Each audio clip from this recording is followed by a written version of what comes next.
میں نئی جگہ نوکری پر لگی، وہاں کا مالک ایک امیر اور جوان آدمی تھا۔ وہ غیر شادی شدہ تھا۔ وہ مجھ پر مہربان ہونے لگا۔ میں سمجھی وہ مجھ سے محبت کرنے لگا ہے، مجھ سے شادی کرے گا۔ پر ایک دن اس نے مجھے ایک رات ساتھ رہنے کی آفر کی تو میں نے اس کے منہ پر تھپڑ دے مارا۔ اس نے مجھ پر جھوٹا کیس کر کے مجھے جیل بھجوا دیا۔ میں ہر جگہ بدنام ہو گئی۔ پولیس والے مجھے گندی نظروں سے دیکھنے لگے۔ جب میری برداشت ختم ہو گئی تو میں روتے ہوئے تجل میں گر پڑی اور حسب اللہ کی تسبیح پڑھی۔ اگلے دن صبح جو معجزہ ہوا وہ مجھ سمیت ساری دنیا کو حیران کر گیا۔ جب ابھی میں نے اس گھر کے ہر فرد کی ذمہ داریوں کا ٹھیکہ اٹھا رکھا۔ اولاد میں سے کوئی بھی معذور نہیں، چاہے جا کر مزدوری کرے اور کمائے، بلکہ جو چاہتا ہے کرے۔ میں نے کسی کو منع نہیں کر رکھا، لیکن مجھ سے اب یہ توقع نہ رکھی جائے کہ میں اس گھر کے ہر فرد کے حقوق کو اپنی جیب سے پورا کروں۔ میرے پاس بھی کوئی قانون کا خزانہ نہیں ہے جو میں لوٹاتا پھروں۔ میرے بھائی کی پاٹ دار آواز پورے گھر میں گونجی۔ امی کو اس بات سن کر چپ لگ گئی تھی۔ وہیں میری آنکھ سے بھی ایک آنسو چپکے سے نکلا اور گالوں پر بہنے لگا۔ یہ صبح 7 بجے کا وقت تھا۔ میں آئینے کے سامنے کھڑی تھی۔ کاجل کی طرف بڑھتا ہاتھ میرا تبھی رک سا گیا اور احساس ندامت سے دل کی دھڑکن تیز ہو گئی۔ چھوٹے بھائی نے بات ہی ایسی کر دی تھی، لیکن اب باہر شور تھم چکا تھا۔ وہ اپنے دل کی بڑاس نکال کر اپنے کمرے میں جا چکا تھا اور اپنے کمرے کا دروازہ زوردار آواز سے بند کر دیا۔ اس کی آواز میں تلخی ہوتی تو میں برداشت کرتی تھی، لیکن اس کی آواز میں بالکل ایک بیگانگی سی تھی، جیسے وہ میرا بھائی نہ ہو، کوئی اجنبی ہو۔ اس کے اس انداز نے مجھے چوٹ دیے کر اندر سے زخمی کر دیا تھا۔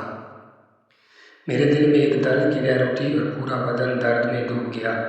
امی اور ابو کچن میں بیٹھے ہوئے تھے اور ان کے سامنے رکھی چائے کب کی ٹھنڈی ہو چکی تھی۔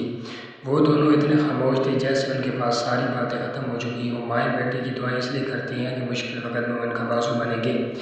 اپنی بہنیں چاہے چھوٹی ہیں یا بڑی، ان کے سر پر ہاتھ رکھیں گے۔ باپ جہاں مالی طور پر کمزور ہو وہ فوراً آگے بڑھ کر حالات بہتر کرنے کی کوشش کریں گے، لیکن یہاں تو سب الٹ تھا۔ اب ریٹائرمنٹ کے بعد بھی نوکری کی تلاش میں تھے، کیونکہ پینشن سے گزارا نہیں ہو رہا تھا۔ بجلی اور گیس کے بل دینے کے بعد جو پیسے بچتے اس سے بمشکل 15 دن ہی گزرتے۔ باقی کے 15 دن کیسے گزارے، اس خوفناک سوچ تلے نہ دن گزرتا تھا اور نہ رات۔ اوپر سے میری بہنوں کی تعلیم کا خرچ بھی ایک بوجھ بنتا جا رہا تھا۔ میرا چھوٹا بھائی جو اب شادی شدہ ہو چکا تھا لیکن برسر روزگار تھا، مگر اب گھر کی ذمہ داریوں سے بھاگنے لگا تھا۔ وہ بس اپنی بیوی کی باتوں میں آ جاتا، وہ جو کہتی وہی کرتا۔ ڈر کے مارے امی اور ابو سے کچھ نہ کہتے کہ مبادہ کاری نہ چھوڑ کر چلا جائے۔ اب وہ اپنی خوشیوں کے چکر میں ہم سب کو بھول چکا تھا۔ وہ ہم 5 بہنوں کا اکلوتا بھائی تھا، مجھ سے چھوٹا تھا۔ میں بہنوں میں سب سے بڑی تھی۔ ابو کی نوکری کے دوران ہی میں نے BA کر لیا تھا، لیکن بھائی میٹرک سے آگے نہ بڑھ سکا اور عشق مشوقی نے اسے مزید تباہ کر دیا۔ میری بہنوں کی اسکول فیس سر پر کھڑی تھی، لیکن اس نے فیس کے لیے رقم اپنی بیوی کے روکنے کی وجہ سے نہ دی، تو مجبوراً مجھے جاب کے لیے نکلنا پڑا۔ حالانکہ اس کی بیوی میرے ماموں کی بیٹی تھی اور یہ ان دونوں کی لو میرج تھی۔ امی نے اس کی شادی ابھی نہیں کرنی تھی، کیونکہ امی تو بھائی کی شادی کا نمبر بھی نہیں تھا۔ امی ہمیشہ سے یہ چاہتی تھی کہ میں اپنی تمام بیٹوں کی شادی کر کے آخر میں بیٹے کی شادی کروں گی، لیکن ہماری زندگی نے ایسا پلٹا کھایا کہ ہم سب دنگ رہ گئے۔ جب بھائی نے دیکھا کہ امی کسی صورت میں اس کی شادی کے لیے رضامند نہیں ہو رہی تو وہ پیار میں اتنا اندھا ہو گیا کہ گھر سے بھاگ کر اس نے رمشا سے کورٹ میرج کر لی اور ہم پر تو جیسے قیامت سی ٹوٹ پڑی۔ چونکہ ماموں کی بیٹی بھی اپنے گھر کی عزت تھی تو نہ چاہتے ہوئے بھی امی نے بیٹے اور بہو دونوں کو قبول کر لیا اور یوں بات آگے گئی ہوگی۔ جو ہی رمشا بھائی کی بیوی بن کر ہمارے گھر میں داخل ہوئی تو اس کے تو رنگ ڈھنگ ہی بدل گئے۔ اس نے بھائی پر نہ جانے ایسا کیا جادو کیا کہ وہ گھر کی ذمہ داری سے جان چھڑانے لگا۔ رمشا کی وجہ سے ہمارے گھر کا ماحول بالکل بدل کر رہ گیا تھا۔ اس نے بھائی کو تو اتنی پٹیاں پڑھا دی کہ وہ گھر کے کسی معاملے میں دلچسپی نہیں لیتا تھا۔ وہ چپکے چپکے اپنی بیوی کے لیے فروٹ اور کھانے پینے کی چیزیں لاتا، لیکن بھول کر بھی اپنے باپ، ماں اور بہنوں کو نہ پوچھتا۔ کھانے کی خوشبو اس کمرے سے جب آتی تو میرے والدین اور میں تو آنکھیں چرا لیتے، لیکن میری چھوٹی بہنیں مچل جاتی اور رونے لگتی اور یہ سب باتیں میرے دل کو چیر دیتی۔ رمشا نے بڑے طریقے سے میرے بھائی کو اپنی اداؤں کے جال میں جکڑ لیا تھا۔ ایسے میں نے رمشا کو یہ سمجھانے کی اور احساس دلانے کی کوشش کی کہ بھائی ہمارے گھر کا واحد سہارا ہے۔ ابو کمزور ہو چکے ہیں، اب مزید نوکری کرنے کے قابل نہیں رہے اور گھر کے خرچے تمہارے سامنے ہیں، اس لیے تم بھائی کو سمجھایا کرو گے وہ کچھ ذمہ داریاں گھر کی اٹھائے۔ ایسے کب تک چلے گا؟ تو وہ مثلی صورت بنا کر بولی، تو تم کیوں نہیں جاب کرتی؟ اتنی تعلیم بھی ہے تو ڈگری بکسے میں کس لیے ڈال کر رکھی ہے، نکال کر استعمال کیوں نہیں کرتی؟ تو اس کی بات سن کر میں حیران ہو گئی۔ وہ یہ بات اچھے سے جانتی تھی کہ ہمارے خاندان میں لڑکیاں نوکری نہیں کرتی، لیکن اس کے باوجود وہ مجھے یہ مشورہ دے رہی تھی۔ تو میں پریشان ہو گئی، جانے کیوں میری چھٹی حص مجھے یہ احساس دلا رہی تھی کہ وہ اس طرح کے الٹے سیدھے مشورے بھائی کو بھی دیتی ہوگی۔ یہی وجہ تھی کہ اب وہ بھی مجھے اٹھتے بیٹھتے جاب کا کہنے لگا تھا۔ یہ اور بات ہے کہ یہ بات وہ ابو کے سامنے نہیں کرتا تھا، کیونکہ جانتا تھا کہ اگر اس نے یہ بات کی تو ابو اس پر بہت خفا ہوں گے۔ میں نے رمشا کی یہ بات برداشت کی اور پھر انتہائی تحمل سے اسے سمجھایا کہ مجھے ابو اجازت نہیں دیں گے، اور پھر سب سے بڑھ کر یہ کہ لوگ کیا کہیں گے، گھر میں بھائی کے ہوتے ہوئے میں جاب کرنے کے لیے نکل رہی ہوں۔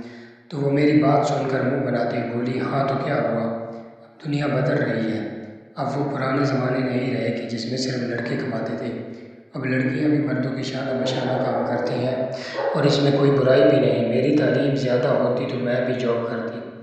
ویسے تم برا مت منانا، مہنگائی بھی دیکھو نا کتنی زیادہ ہے، آج ہم 2 ہیں تو کل 3 ہوں گے، تو ہمیں آنے والے کل کے لیے بھی تو سوچنا ہے، اور اس کی تنخواہ اتنی زیادہ نہیں ہے کہ وہ اتنے بڑے ٹبر پر پوری ڈالے۔ اس دن شاید وہ فیصلہ کن لمحہ تھا جب مجھے یہ احساس ہوا کہ بھائی ہمارے ہاتھ سے نکل چکا ہے۔ مجھے اب سمجھ آئی تھی کہ امی اس رشتے کے خلاف کیوں تھی۔ جب بھائی نے رمشا کے حوالے سے امی کے سامنے اپنی پسندیدگی کا اظہار کیا تھا تو امی رمشا کی انہی عادتوں کی وجہ سے نہیں مان رہی تھی، اور اب جب وہ ہمارے گھر میں آنے کے بعد میرے بھائی کی عقل پر پردے ڈال رہی تھی تو اس دن مجھے یہ احساس ہوا کہ ہمارے بزرگ اپنے تجربے کی بنیاد پر دوسروں کے بارے میں بالکل صحیح اندازہ لگاتے ہیں۔ یہ اور بات ہے کہ ہمیں حالات کی مار کھانے کے بعد سمجھ آتی ہے۔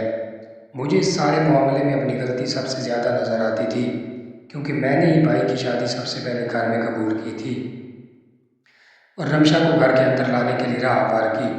آج مجھے اسی نیکی کا صلہ مل رہا تھا۔ اب تو مجھے اپنے نصیب پر رونا آ رہا تھا، جن ہاتھوں سے میں نے اس کے لیے اس گھر میں دروازے کھولے تھے وہ پلٹ کر مجھ پر ہی تمام دروازے بند کرنے پر تلی ہوئی تھی۔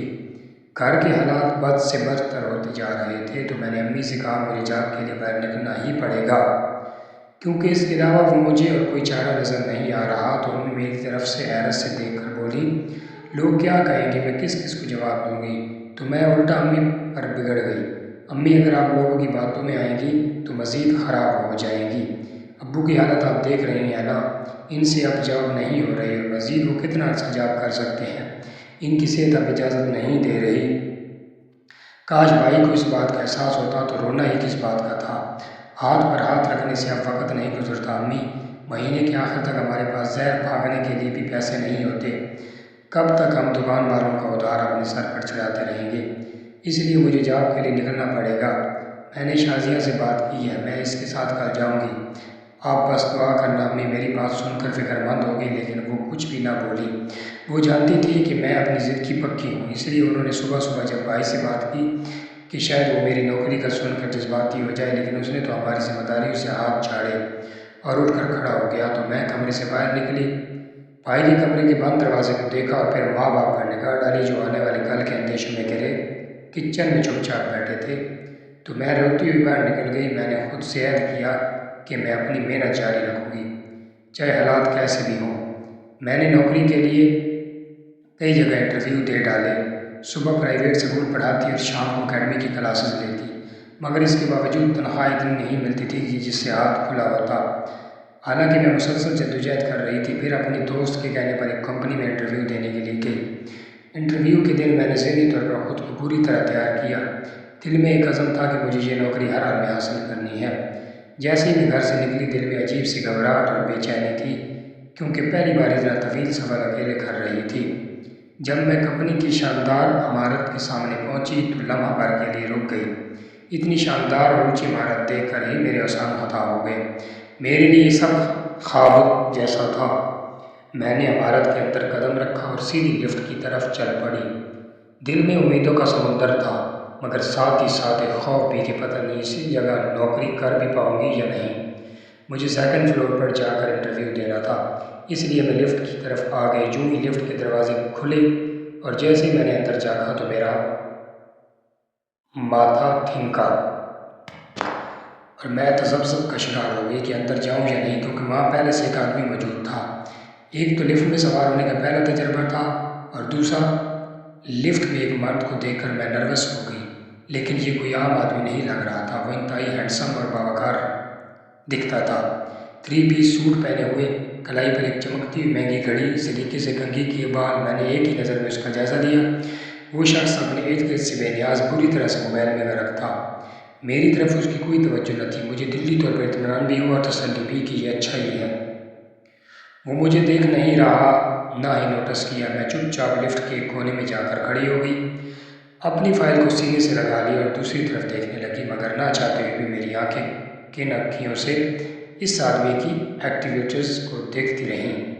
وہ بے حد پروقار اور پرکش لگ رہا تھا، جیسے کسی اور ہی دنیا کا باسی ہو۔ اس لمحے میرے دل میں ایک عجیب سی الجھن پیدا ہوئی کہ اللہ بھی کتنا بے نیاز ہے۔ کچھ لوگ کتنی سہولت اور آسانی کے ساتھ اپنی زندگی گزار لیتے ہیں، اور کچھ لوگ میری طرح ہوتے ہیں جنہیں ہر لمحہ زندگی کی تلخیوں کا سامنا کرنا پڑتا ہے، جن کا اپنا سگا بھائی کسی طوطے کی طرح آنکھیں پھیر لیتا ہے۔ بھائی کا خیال آتے ہی میری آنکھیں بھیگ گئیں، اور اچانک اس شخص پر میری نظر پڑی تو سوچا کتنی خوبصورت اور پرسکون زندگی ہے اس کی، تبھی تو اتنی بے فکری سے موبائل میں کھویا ہوا ہے، اور ایک میں ہوں کہ کرائے کے پیسے بچانے کے لیے آدھا سفر پیدل کر کے آ رہی ہوں، اور خدا جانے یہاں میرا کام ہوتا بھی ہے یا نہیں۔ پتہ نہیں خالی پیٹ ابھی مزید کتنے انٹرویو میری قسمت میں لکھ دیے گئے ہیں۔ یہ سوچ آتے ہی آنسو میری پلکوں کا بوجھ بن گئے، تو میں نے دوپٹے کے کونے سے انہیں صاف کیا اور خود کو حوصلہ دینے لگی۔ یہ وقت کمزوری ہونے کا نہیں تھا، مجھے اپنے آپ کو مضبوط دکھانا تھا۔ لفٹ 2nd فلور پر رکی تو میں نے شکر کے کلمے پڑھے۔ لفٹ کا دروازہ کھولنے سے پہلے میں نے ایک نظر اس آدمی کی طرف ڈالی۔ وہ میری طرف عجیب نظروں سے دیکھ رہا تھا، شاید اسے میری آنکھوں کی نمی نظر آ گئی تھی، یا شاید میرے آنکھ سے اڑی نے اسے رنگ کر دیا تھا۔ میں نے فوراً اپنی نظر نیچے کر لی، لیکن میرے دل کی دھڑکن مس ہوئی۔ وہ کچھ کہنے کو تھا، مگر لفٹ کے کھلے دروازے نے اس کے الفاظ کو روک دیا۔ دروازہ کھلتے ہی وہ آدمی بنا کچھ کہے باہر نکل گیا تو میں نے سکون کا سانس لیا۔ دل میں ایک عجیب سا احساس تھا، جیسے میں کسی بڑے امتحان سے گزری ہوں۔ میں خود کو سنبھالتی ہوئی لفٹ سے باہر نکلی اور سیدھی ہال میں پہنچی۔ وہاں کھڑی ریسیپشنسٹ سے مسکرا کر میری طرف دیکھا اور مجھے بیٹھنے کو کہا۔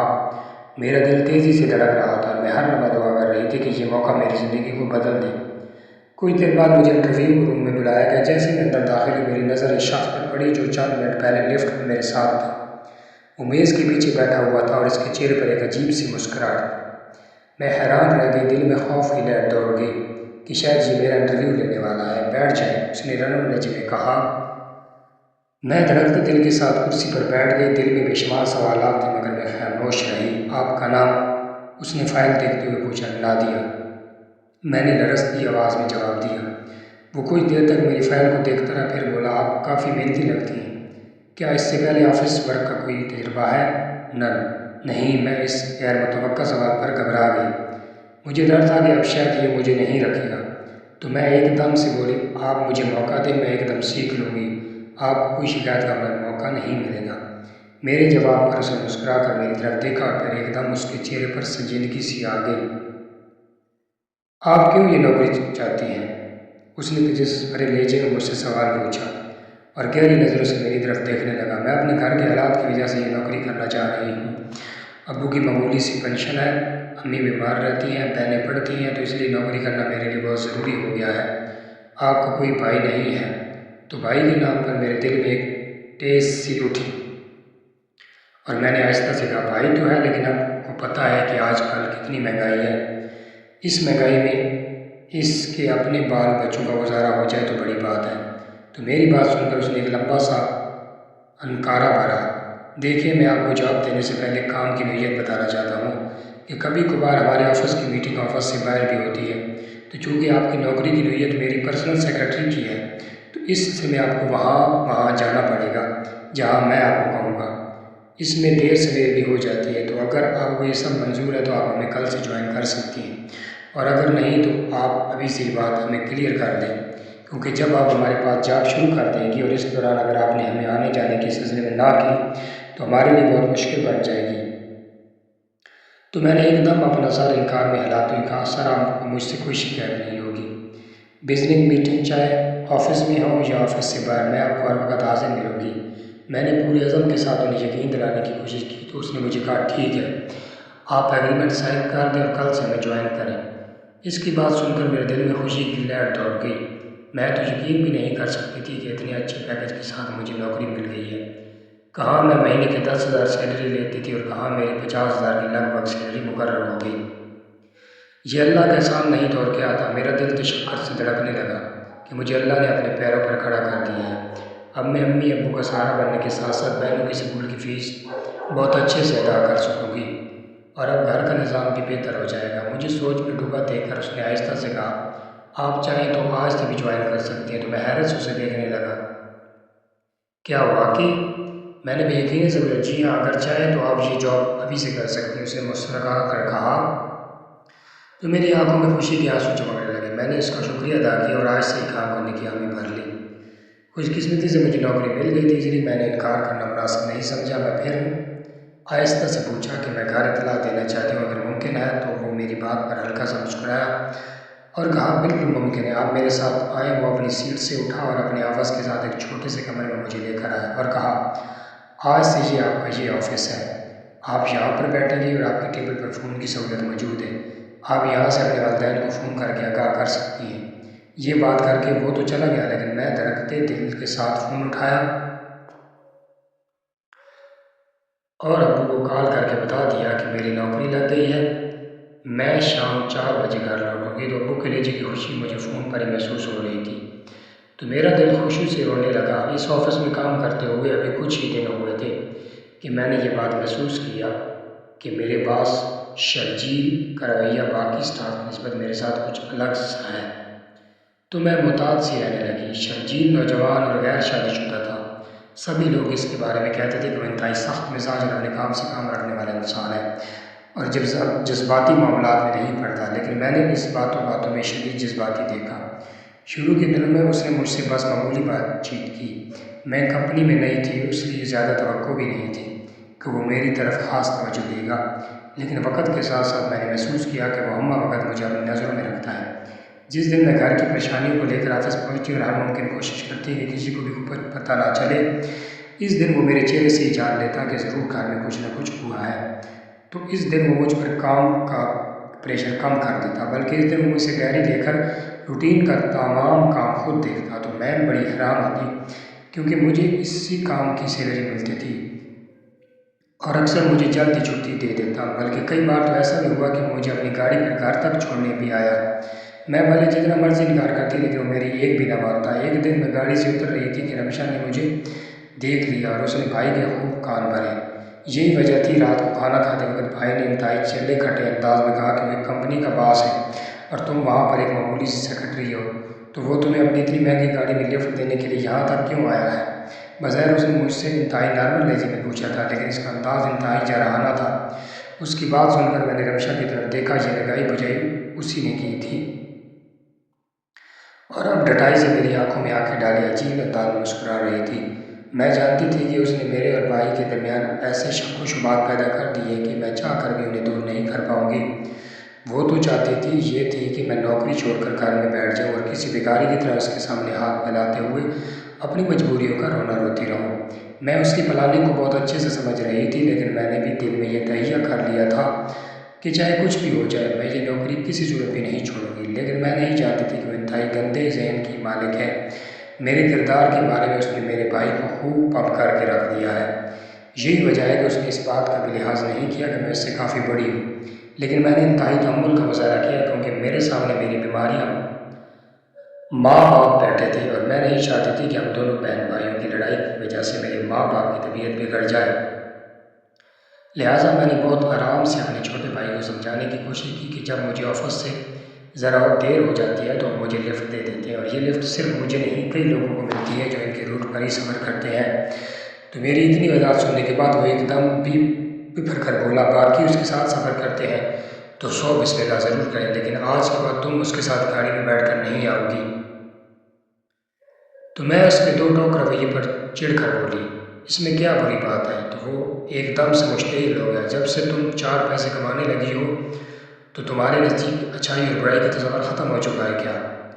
تمہیں ذرا بھی اندازہ نہیں کہ جب تم ایک غیر مرد کی گاڑی سے اترتی ہو تو محلے میں کتنی لوگوں کی نگاہیں تمہیں دیکھ رہی ہوتی ہیں؟ یہ لوگ کیا سوچتے ہوں گے کہ نہ جانے ان کی بہن بیٹی باہر کیا گلچھڑے اڑاتی ہے، کہ جو اس قدر مہنگی گاڑی میں اپنے باس کے ساتھ آ رہی ہے۔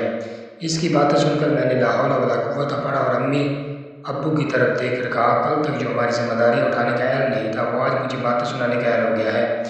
مبارک ہو امی ابو آپ کو، اس نے کسی معاملے میں تو دلچسپی دکھائی، لیکن افسوس یہ ہے کہ اس کی دلچسپی ہماری خیر کے لیے نہیں بلکہ ہمیں انڈر پریشر کرنے کے لیے ہے۔ لیکن ایک بات کان کھول کر تم دونوں میاں بیوی سن لو کہ ابھی میرے سر پر سربراہ کی حیثیت سے میرا باپ زندہ ہے، اور اس کی ہوتے ہوئے میں یہ حق کسی کو بھی نہیں دوں گی کہ وہ مجھ سے پوچھ گچھ کرے۔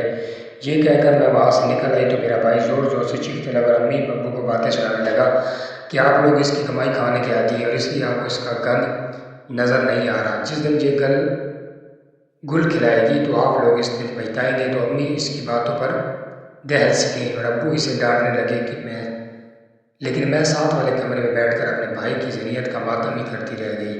میں جانتی تھی کہ ہمارے گھر میں رمشن کی وجہ سے یہ چہمگوئیاں اب ختم نہیں ہوگی بلکہ آنے والا ہر دن بد سے بدتر ہوتا چلا جائے گا، کیونکہ رمشا سے میری نوکری کی ضرورت بھی برداشت نہیں ہو رہی تھی۔ وہ یہ چیز برداشت ہی نہیں کر پا رہی تھی کہ میں اس کے خاوند سے زیادہ کمانے لگی اور اب ہمارے حالات کافی بہتر ہو گئے ہیں۔ لہٰذا ایک دن جب شرجیل نے مجھے لفٹ دینے کی بات کی تو میں نے اسے انتہائی آرام سے سمجھایا کہ سر میں ایک انتہائی مڈل کلاس فیملی سے تعلق رہتی ہوں اور جہاں رہتی ہوں وہاں پر لوگ ایسی VIP گاڑی سے اٹھتے ہوئے جب ایک غریب لڑکی کو دیکھتے ہیں تو باتیں بناتے ہیں، دیر نہیں لگاتے۔ آج میرا بھائی بولا ہے تو کل محلے والے بولیں گے، اس لیے میں نے نہیں چاہتی کہ ایسی کوئی سچویشن پیدا ہو اور سب سے زیادہ میرے والدین پریشان ہو جائیں۔ میں تو گھر سے باہر ان کی پریشانیاں دور کرنے کے لیے نکلی ہوں، اس لیے کبھی بھی یہ نہیں چاہوں گی کہ میری وجہ سے وہ مزید پریشان ہو جائیں۔ تو میری بات سن کر شرجیل خاموش ہو گیا اور پھر آہستہ سے بولا، لیکن مجھے تمہارے ساتھ گاڑی میں جانا اچھا لگتا ہے، ایسا لگتا ہے جیسے آپ کسی بہت اچھے ساتھی کے ساتھ سفر کر رہے ہیں۔ لیکن میں تمہاری بات بھی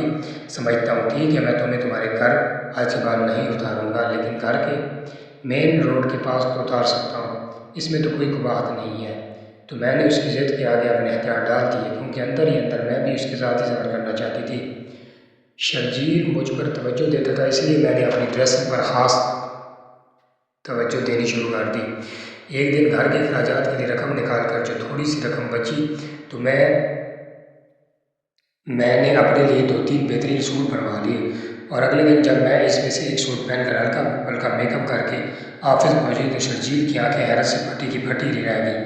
وہ کافی دیر محویت سے مجھے دیکھتا ہی رہ گیا، جبکہ میں دل میں خود کو داد دینے لگی کہ جس کے لیے میں نے اتنا اہتمام کیا تھا وہ مجھ سے کافی متاثر لگ رہا ہے۔ تو میری خوشی کا کوئی ٹھکانہ نہ رہا۔ وہ میرے قریب آیا اور پھر ہلکی سی مسکراہٹ کے ساتھ بولا، آج آپ بہت اچھی لگ رہی ہیں، یہ آسمانی رنگ آپ پر جچتا ہے۔ تو میں اس کی اتنی تعریف سن کر شرما گئی۔ حالانکہ شرجیل کو تعریف کرنے کی عادت نہیں تھی، میرے ساتھ 2-3 لڑکیاں اور بھی کام کرتی تھیں جن کا ڈریسنگ سینس مجھ سے کافی اچھا تھا اور وہ کافی ماڈرن تھی، لیکن شرجیل نے کبھی بھی ان کی طرف آنکھ بھر کر بھی نہیں دیکھا تھا۔ سیکرٹری ہونے کے ناطے میرا چونکہ بہت زیادہ وقت شرجیل کے ساتھ ہی گزرتا تھا، اس لیے مجھے اس کی بہت ساری عادات کے بارے میں پتہ چل گیا تھا۔ ایک دن جب مجھے دفتر میں ایک مشکل پروجیکٹ ملا، میں نے کافی محنت کی لیکن کچھ مسائل درپیش تھے جنہیں حل کرنا میرے لیے مشکل ہو رہا تھا۔ میں کافی پریشان تھی اور سوچ رہی تھی کیا کروں۔ اچانک شرجیل میرے ڈیسک کے پاس آیا اور بولا، آپ اس ٹاسک کو لے کر پریشان نہ ہوں، میں ہیلپ کر دوں گا آپ کی۔ اس کی پیشکش نے مجھے حیران کر دیا، کیونکہ وہ عام طور پر اپنے عملے کے کام میں براہ راست دخل نہیں دیتا تھا۔ اس دن ہم نے کئی گھنٹے ایک ساتھ کام کیا اور میں نے دیکھا وہ ہر موقع پر مجھے سمجھاتا اور میری مدد کرتا رہا۔ اس خصوصی توجہ نے میری جھجک ختم کر دی۔ میرے اور شرجیل کے درمیان اب دوستانہ تعلق سا بننے لگا۔ وہ دفتر کے باقی لوگوں سے کم بات کرتا لیکن مجھ سے وہ لمبی بات چیت کرنے لگا تھا جس میں آفس ورک سے متعلق کم بات ہوتی اور میرے شوق، میری دلچسپیاں اور میری زندگی کے بارے میں سوال زیادہ ہوتے۔ اس کے انداز سے لگتا تھا جیسے وہ میری زندگی کو جاننے میں دلچسپی رکھتا ہے، تو میں بھی کھل کر اس گفتگو کو انجوائے کرتی۔ شرجیل کی مہربانیاں دھیرے دھیرے اب بڑھنے لگیں اور اس کی خصوصی توجہ اب اس حد تک پہنچ چکی تھی کہ دفتر کے دوسرے لوگ بھی نوٹس کرنے لگے تھے۔ کچھ لوگ مجھ سے مذاق میں کہتے، تمہیں تو باس کی خاص توجہ مل رہی ہے، کیا راز ہے؟ میں بس مسکرا دیتی اور کہتی کہ نہیں، ایسا کچھ نہیں ہے، وہ سب کے ساتھ مہربان ہے۔ لیکن سچ یہ تھا کہ اب میں بھی محسوس کرنے لگی تھی کہ شرجیل کی توجہ محض رسمی نہیں تھی، وہ میرے ساتھ وقت گزارنا چاہتا ہے۔ اس بات کا اندازہ مجھے اس بات سے ہوا جب ایک دن میں دفتر سے نکل رہی تھی تو شرجیل نے مجھے روک کر کہا، گھر جا رہی ہو؟ تو میں نے سر ہلا کر کہا، جی۔ اگر دیر سے پہنچو تو کیا امی ابو خفا ہوتے ہیں؟ تو میں نے حیرانگی سے اس کی طرف دیکھتے ہوئے کہا، نہیں، ایسی تو کوئی بات نہیں، وہ جانتے ہیں میں آفس میں ہوں، دیر سویر ہو سکتی ہے۔ تو وہ ایک دم مسکراتے بولا، یہ تو اچھی بات ہے، پھر چلے کہاں؟ میں نے حیرت سے پوچھا۔ ہمارے آفس کے بالکل سامنے ایک نیو کیفیٹیریا کھلا ہے، تو کیوں نہ ہم آج وہاں کی کافی ٹرائی کریں؟ واپسی پر میں تمہیں تمہارے اسٹاف پر چھوڑ دوں گا۔ میں نے اس کی دعوت قبول کر لی اور ہم ایک قریبی کیفے میں چلے گئے۔ کیفیٹیریا کا ماحول کافی خوابناک سا تھا۔ مجھے یہاں آ کر اپنی زندگی کی تبدیلی کافی اچھی سی لگی۔ یہاں میں نے کئی بے فکر کپلز کو گپ شپ کرتے دیکھا، تو میرے دل میں بھی شرجیل کو لے کر ایک امنگ سی جاگی۔ اچانک شرجیل نے مجھے ٹوکتے ہوئے کہا، کیا دیکھ رہی ہو؟ تو میں ایک دم سے ایسے گھبرا گئی جیسے میری چوری پکڑی گئی ہو۔ تو وہ میرے حوصلہ افزائی کرتے ہوئے بولا، تم مجھ سے اپنے ہر دل کی بات شیئر کر سکتی ہو، تم مجھے اپنا دوست سمجھو۔ تو اس کی بات سن کر میرے دل کی دھڑکن تیز ہو گئی، کیونکہ میں جس کلاس سے تعلق رکھتی تھی وہاں پر لڑکے اور لڑکی کی دوستی انتہائی مایوس سمجھا جاتا تھا۔ میرے لیے تو یہ بہت بڑی بات تھی کہ میں اس کے ساتھ آج کیفیٹیریا بیٹھی تھی، جبکہ ہمارے خاندان میں تو دور دور تک ایسا سوچنا بھی محال تھا۔ لیکن میں یہ جانتی تھی کہ مجھے وقت کے تقاضوں کے مطابق نہ صرف چلنا ہے بلکہ ایسی باتوں کا بہت سوچ سمجھ کر جواب بھی دینا ہے۔ میں نہیں چاہتی تھی کہ میری کسی بات سے شرجیل مجھے دقیانوسی سمجھنے لگے۔ ویسے بھی میں اپنے چھوٹے چھوٹے خوابوں میں شرجیل کے رنگ بھرنے لگی تھی، اس لیے میں دھیرے سے اس کے سامنے کھل گئی اور اس سے کہا کہ میں جب بھی کھاتے پیتے گھرانے کے بے فکرے کپلز کو خوشگپیاں کرتے دیکھتی ہوں تو سوچتی ہوں کہ ان کی زندگی ہم سے کتنی مختلف ہے۔ ہم مڈل کلاسیوں کی زندگی تو 9 to 5 جاب اور گھر کے اخراجات کے گرد ہی گھومتی رہتی ہے، اس سے باہر نکل کر ہم ایسی زندگی کا تصور بھی نہیں کر سکتے۔ میری بات پر وہ مجھے انتہائی گہری نظروں سے دیکھتے ہوئے بولا، ایسی زندگی ہر کسی کا مقدر تو نہیں ہوتی، لیکن اگر ایسی زندگی گزارنے کا موقع ملے تو ہاتھ بڑھا کر اسے اپنا لینا چاہیے۔ میں نگاہ اٹھا کر شرجیل کی طرف دیکھا تو اس کے چہروں کے تاثرات محبت کے اشاروں سے لبریز تھے، تو میں نے گھبرا کر اپنی نگاہیں جھکا لی۔ میں جان چکی تھی کہ وہ مجھ سے محبت کرتا ہے اور یہ بات میرے لیے بہت ہی خوشی کی تھی۔ مجھے یوں لگ رہا تھا کہ جیسے میں ہواؤں میں اڑ رہی ہوں۔ میں نے یہ سوچ رکھا تھا کہ جس دن شرجیل مجھ سے شادی کہے گا تو میں فوراً ہاں کر دوں گی، اور اس کے لیے چاہے مجھے اپنے گھر والوں کی تائید حاصل ہو نہ ہو، میں انتظار نہیں کروں گی، کیونکہ میں خود بھی اب زندگی کی گاڑی اکیلے چلاتے چلاتے تھک گئی تھی، اور میں دل سے چاہتی تھی کہ میری زندگی میں کوئی ایسا خوشحال آدمی آئے جو میری زندگی کی تمام محرومیوں کو خوشیوں میں بدل دے۔ میں منتظر تھی کہ کب شرجیل مجھ سے شادی کا اظہار کرے گا، اور وہ دن بہت جلد میری زندگی میں آ بھی گیا۔ ایک دن جب میں دفتر سے نکلنے والی تھی، شرجیل نے مجھے روکا اور کہا، آج رات میرے ساتھ ڈنر پر چلو، ایک خاص جگہ پر۔ یہ پہلی بار نہیں تھا کہ اس نے مجھے ڈنر کی دعوت دی ہو، لیکن اس بار اس کی باتوں نے کچھ عجیب سا تھا، کچھ ایسا جو پہلے کبھی محسوس نہیں ہوا تھا۔ میں نے سوچا شاید وہ آج اپنی محبت کا اظہار کرے گا اور میری زندگی ایک نیا رخ لے گی۔ ہم ایک خوبصورت اور مہنگے ہوٹل پہنچے جہاں شرجیل نے پہلے ہی سب کچھ ترتیب دے رکھا تھا۔ میز پر خوبصورت گلابوں کا گلدستہ تھا اور ماحول بہت رومانوی تھا۔ میرا دل تیز تیز دھڑکنے لگا اور میں سوچنے لگی کہ شاید آج وہ مجھے شادی کی پیشکش کرنے والا ہے۔ کھانے کے دوران شرجیل نے مجھ سے بہت سی باتیں کی اور باتوں باتوں میں اس بات کا اشارہ دیا کہ میرے ساتھ ایک خوشگوار زندگی گزارنے کا خواہش مند ہے۔ میں دل ہی دل میں بہت خوش تھی اور یہ سوچ رہی تھی کہ شاید وہ میری زندگی کا سب سے خوبصورت لمحہ قریب آ رہا ہے۔ لیکن جیسے ہی ڈنر ختم ہوا، شرجیل نے مجھے ایک ایسی پیشکش کی جس نے میری دنیا کو پل بھر میں بدل دیا۔ اس نے کہا، چلو، تو میں نے حیرانگی سے کہا، تو بڑے ہی آرام سے بولا، آج کی رات میرے ساتھ گزارو، تم جو چاہو گی سب تمہارے قدموں میں ڈھیر کر دوں گا۔ اس کی بات سن کر میں بے یقینی سے اس کی طرف دیکھنے لگی۔ میری سانس رک گئی، میرے کانوں کو یقین نہیں آیا کہ شرجیل نے یہ بات کہی ہے۔ میں حیرت اور صدمے میں تھی۔ کیا یہ وہی شخص تھا جسے میں اپنی زندگی کا ساتھی سمجھنے لگی تھی؟ کیا یہ وہی شرجیل تھا جو مجھ سے محبت کے وعدے کر رہا تھا؟ میں نے فوراً اپنی کرسی سے اٹھ کر اس کے چہرے پر تھپڑ مارا۔ یہ سب بہت غیر متوقع تھا، نہ صرف اس کے لیے بلکہ میرے لیے بھی۔ میرا دل ٹوٹ چکا تھا، میری آنکھوں میں آنسو تھے اور مجھے یوں محسوس ہو رہا تھا جیسے میں کسی خواب سے جاگ چکی ہوں، ایک ایسے خواب سے جس میں صرف دھوکہ تھا۔ تم نے مجھے کیا سمجھا؟ میں نے غصے سے کہا، کیا تم نے سوچا کہ میں ایک مڈل کلاس لڑکی ہوں جسے تم پیسے سے خرید سکتے ہو؟ شرجیل حیرت زدہ تھا، شاید اسے یقین نہیں آ رہا تھا کہ میں نے اسے تھپڑ مار دیا ہے۔ وہ شاید یہ سوچتا تھا کہ غریب ضرورت مند لڑکی اس کی ہر بات مان لے گی، لیکن وہ یہ نہیں جانتا تھا کہ میری عزت اور خودداری میری سب سے بڑی دولت تھی۔ میں فوراً وہاں سے نکل گئی، لیکن شرجیل کے چہرے پر ایک الجھن اور صدمہ تھا، جس سے وہ اس حقیقت کو سمجھ نہیں پا رہا تھا کہ ایک لڑکی جسے وہ ہمیشہ سے کمزور سمجھتا رہا اتنی مضبوط کیسے ہو سکتی ہے۔ میں نہیں جانتی تھی کہ اب جو آگے آنے والا ہے وہ میرے لیے کسی قیامت سے کم نہیں تھا۔ اس نے اپنی بے عزتی کا بدلہ لینے کے لیے مجھ پر جھوٹا کیس کروا دیا۔ اچانک پولیس میرے دروازے پر آئی اور مجھے گرفتار کر کے لے گئی۔ میری آنکھوں کے سامنے اندھیرا چھا گیا۔ شرجیل نے مجھ پر چوری اور دھوکہ دہی کا جھوٹا کیس دائر کر دیا تھا۔ میں بے گناہ تھی، لیکن شرجیل کی طاقت اور پیسے کے سامنے میری آواز دب گئی۔ میں حواس باختہ ہو گئی، میرے پیر زمین پر نہیں تھے، جیسے پوری دنیا میرے گرد گھوم رہی ہو۔ اب میں حوالات سے جیل میں تھی۔ جیل میں قید ہونا میرے لیے کسی بھیانک خواب سے کم نہ تھا۔ میرے والدین میرے لیے بہت پریشان تھے، وہ میرے دکھ میں ٹوٹ چکے تھے۔ چھوٹا بھائی تو اپنی بیوی کی وجہ سے ہم سے پہلے کنارہ کش تھا، اور اس واقعے کے بعد تو وہ مجھے ملنے کے لیے جیل میں بھی نہ آیا اور نہ ہی اس نے کسی قسم کی مدد کی۔ میری امی اور ابو ہی وہ واحد سہارا تھے جو اپنی جمع پونجی لگا کر میری رہائی کی کوشش کر رہے تھے، لیکن وکلاء کی فیس دینا اب ان کے بس کی بات نہیں تھی، اس لیے میرا کیس لٹک گیا تو میں خود کو بے یار مددگار محسوس کرنے لگی۔ سب سے زیادہ دلخراش بات یہ تھی کہ میں اپنے خاندان اور محلے میں بری طرح بدنام ہو چکی تھی۔